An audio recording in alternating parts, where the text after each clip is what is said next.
Mr. Great Hayes.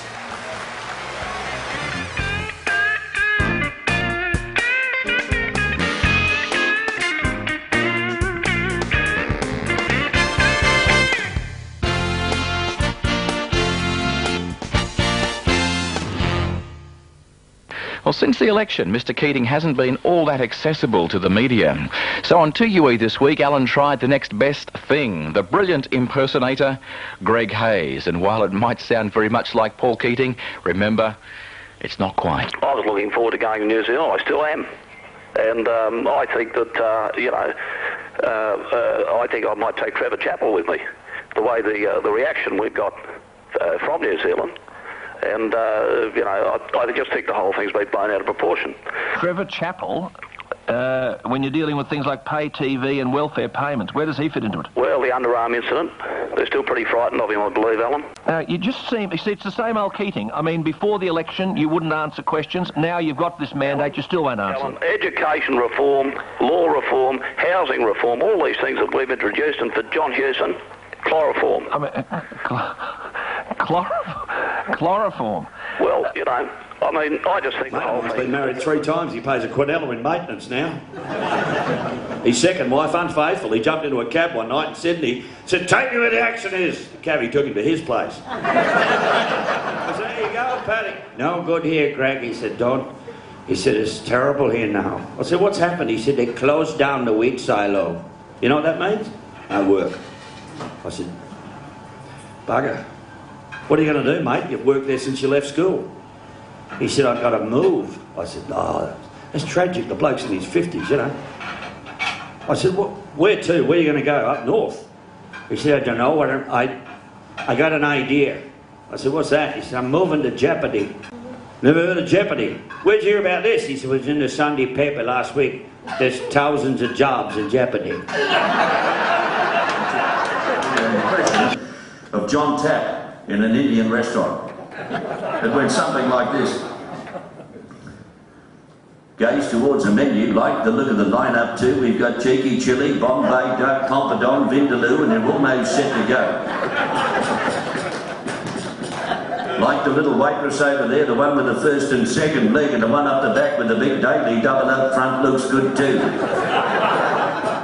I better watch me step though. She's probably owned and trained by the 6-foot bruiser coming out of the gents. He lodged more than a protest for the outside interference from me. Let's get across live to the nation's capital, ladies and gentlemen. Here's our roving reporter in Canberra. This is Peter Harvey for Channel 9 News. There was a red alert in Canberra this afternoon when an escapee from a local mental asylum became loose in Parliament House. Police said it was like looking for a needle in a haystack. This report here he is courtesy of Sydney's 2GB, Mr. Alan Jones. I'm Alan Jones, and this is unbelievable stuff. Listen to this, listen to this. This is unbelievable stuff. People out there in Struggle Street wouldn't believe this rubbish, would they? Listen to this, listen to this. Listen to this. There's a man running up and down the steps of Parliament House this afternoon. Listen to this stuff, listen to this. Running up and down the steps of Parliament House this afternoon, screaming at the top of his voice, "John Robertson's an idiot." Well, this is unbelievable. Leader of the opposition in New South Wales, John Robertson's an idiot. He was arrested and given 1 month's jail for disorderly conduct and 10 years for giving away state secrets. Paul Keating, what's it got to do with him in 2011? What he did that was any different?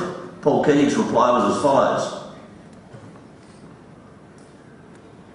I can say, shut up and listen to this. Shut up and listen to this. I can say that if my government were in power in 2011, that's now. In power in 2011, I could promise the same thing to every man, woman and child in the country. Poverty. Unbelievable stuff. Unbelievable stuff. It's in the way. Round your kindred and all by the camp at night, where the wild dingoes come. And I thought to myself, I wonder why it is that nobody else has ever done it. It's just unique to Slim, you know? And I thought, thought, if Bob Dylan ever did it, I wonder how he'd sound. Probably like this. It's a lonesome ways, I am kindred and old, by the campfire night where the wild dingoes call. There ain't nothing so lonesome, so morbid a drear, than to stand in a bar when the bar's got no beer, no dope, nothing, baby. Alan Jones ever did it, he'd probably sound like this. Well, it's lonesome away from your kindred and all. This is important stuff. By the campfire at night with the wild dingoes call. As he walks in the door, she says, "You're early, Bill dear." And then he breaks down and tells her that the pub's got no beer. It's a disgrace.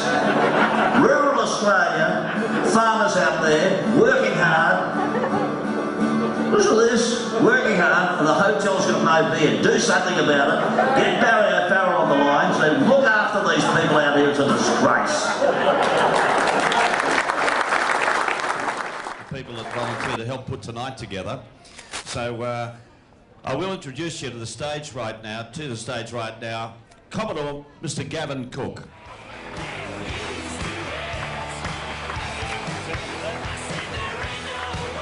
Congratulations once again to all the winners. Give them a big hand. Have a great night, ladies and gentlemen. Enjoy yourself. I know you don't. In the rain, when the lights on the hill, they're blinding me.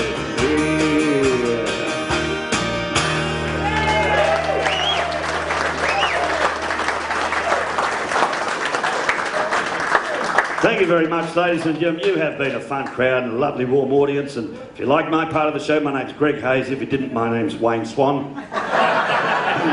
Good night. Thank you. Ladies and gentlemen, you've been entertained by Mr. Greg Hayes. Do your Laurie Oakes impression. Laurie Oakes, come. Channel 9's Election 2010, a major Australian event. Do it again.